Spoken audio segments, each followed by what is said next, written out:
Reclining Buddha.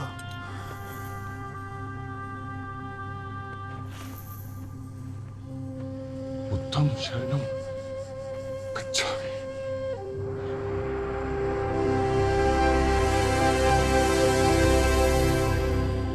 I'm guessing you don't pray if you're an atheist, but I don't pray, especially not to idols. not to idols. Okay. बचपन में मुझे जब कहानियां सुनाई जाती थी तभी मुझे डाउट होता था, जब मैं 7-8 साल का था, कि ये क्या बोलने लग रहे हैं, ये ऑब्वियसली रियल नहीं हो सकता। Correct. जब मुझे रामायण महाभारत की कहानियां सुनाई गई थी बचपन में, मैंने कहा था ये कैसे पॉसिबल हो सकता है कि ये बंदरों की सेना थी और ऐसा था और ये विमान उड़ते थे उस टाइम पे।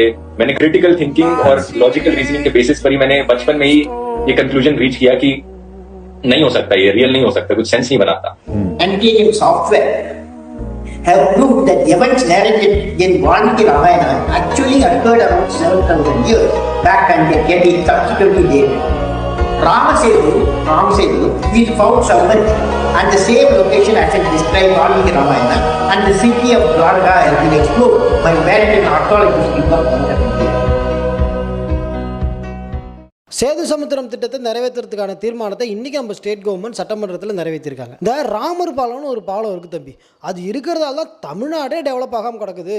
அதை மட்டும் இடித்து அங்கே ஒரு 4 கப்பலை விட்டுட்டீங்கன்னு வைங்களேன், தமிழ்நாடு சர்ன்னு டெவலப் ஆயிரும், சிங்கப்பூரில் நம்மகிட்ட பிச்சை தான் எடுக்கணும் அப்படின்ற மாதிரி ஃபயர் விட்டுட்டு இருக்காங்க. ஏதோ தமிழ்நாடுடைய டெவலப்மெண்ட்டே இதை டிபெண்ட் பண்ணி தான் இருக்கிற மாதிரி இவங்க பேசினாலும், இவங்க பேச்சினோடைய இன்னொரு பக்கத்தை நம்ம கவனித்தோம் அப்படின்னா இவங்களுக்கு வேற ஏதோ நோக்கம் இருக்குமோ அப்படின்னு சொல்லி எனக்கு தோணுது. உங்களுக்கும் அப்படி தான் தோணுதா அப்படின்றத வீடியோ பார்த்துட்டு கமெண்ட் சொல்லுங்க. அந்த மணல் திட்டை தகர்த்து விட்டு இந்த திட்டத்தை கொண்டு வர வேண்டும் என்று சொன்னவர் எங்களுடைய தலைவர். ராமர் பெயரை சொல்லி கட்டுக்கதைகளையும் கற்பனைகளையும் நம்பிக்கைகளையும் சிலர் வரலாறு என சொல்கிறார். ராமாயணம் கற்பனை காவியமாகும். அங்கு ராமர் பாலம் இருப்பதாகவும் அந்த பாலம் பாதிக்கப்படும் என்பதும் எதிர்ப்பு தெரிவித்தார்கள். காப்பிய நாயகன் ராமரின் பெயரால் மூட நம்பிக்கையால் பாதிக்கப்பட்டவர்களும் இந்த திட்டத்திற்கு தடை போட்டார்கள். உண்மையிலேயே டெவலப்மெண்ட்டுக்காக கொண்டு வரப்பட்ட திட்டமாக இருந்திருந்தா மக்களுடைய நம்பிக்கை புண்படாத வகையில், ராமர் பாலத்துக்கு சேதம் ஏற்படாத வகையில் நாங்கள் இந்த திட்டத்தை செயல்படுத்தும் அப்படின்னு தான் பேசியிருக்கணும். அதை விட்டுட்டு ஒருத்தர் என்னடானா இந்த மணல் திட்டம் தகர்க்கணும் அப்படின்றாரு,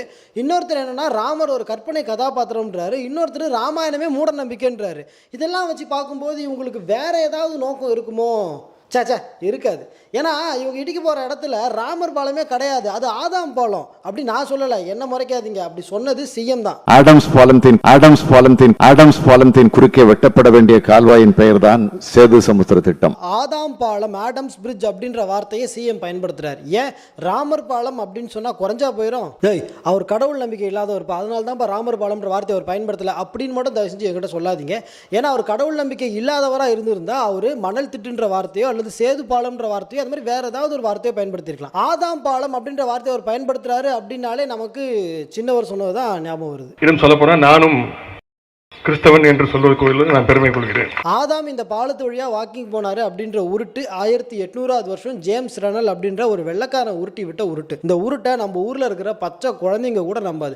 ஆனா சிஎம் ஏன் இந்த வார்த்தையை பயன்படுத்தினாரு அப்படின்றது தெரியல. சரி, இந்த ராமர் பாலம் அப்படின்றது உண்மையிலேயே மேன்மேட் ஸ்ட்ரக்சரா இல்ல சாதாரணமான மணல் திட்டம் அப்படின்னு கேட்டா அதை பத்தி நம்ம சொல்ல முடியாது. ஆனா அமெரிக்காவில் இருக்கக்கூடிய சவுத் ஒரேகான் யூனிவர்சிட்டியினுடைய வரலாற்று ஆராய்ச்சியாளரான செல்சியா ரோஸ் அப்படின்றவங்க என்ன சொல்றாங்கன்னா, இது கண்டிப்பா ஒரு மேன்மேட் ஸ்ட்ரக்சர் தான் அப்படின்றத அடிச்சு சொல்றாங்க. குறிப்பா அந்த இடத்துல மணல் திட்டு இருக்கிறது உண்மைதான். ஆனா அந்த மணல் திட்டு ஏதோ போற போக்குல சும்மா உருவானது கிடையாது. இதுக்கு முன்னாடி அங்க இருக்கிற ஏதோ ஒரு ஸ்ட்ரக்சர் மேல அலைகள் மோதனதால அந்த இடத்துல மணல் சேகரமாகி அந்த இடத்துல மணல் மேடு உருவாயிருக்குது. அதுக்குள்ள இருக்கக்கூடிய ஸ்ட்ரக்சர்னுடைய வயசு 7000 ஆண்டுகள். ஆனா இந்த மணல் மேட்டினோட வயசு கிட்டத்தட்ட 4000 ஆண்டுகள் தான் ஆகுது. அப்போ இந்த கால டிஃபரன்ஸ் வச்சு பார்க்கும்போது இது நமக்கு வேற ஏதோ ஒரு உண்மையை உணர்த்துது அப்படின்னு சொல்லி அவங்க சொல்றாங்க. இந்த மாதிரி நிறைய ஆதாரத்தோட தி சயின்ஸ் சேனல் அப்படின்றவங்க ஒரு பெரிய வீடியோ போட்டிருக்காங்க. அந்த வீடியோட லிங்கை நான் கமெண்ட் பாக்ஸ்ல கொடுக்குறேன்.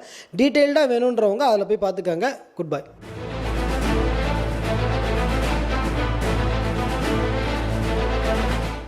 बाद अदालत के सामने कुछ सवाल है।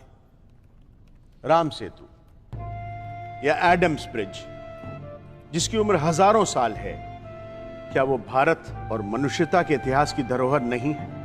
और अगर है तो उसे बचाने की जिम्मेदारी किसकी है? श्री राम सिर्फ एक व्यक्ति नहीं, भारत की संस्कृति है।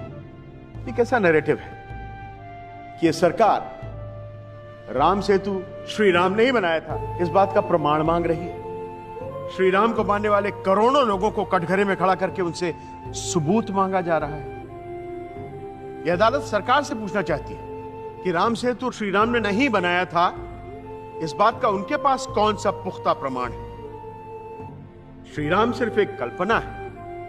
यह साबित करने की जिम्मेदारी श्री राम को मानने वालों की नहीं, बल्कि श्री राम को ना मानने वालों की है। इसीलिए अदालत इस फैसले पर पहुंची है कि जब तक सरकार श्री राम के ना होने का कोई वैज्ञानिक प्रमाण नहीं दे देती, तब तक उन्हें राम सेतु को तोड़ने का कोई अधिकार नहीं है।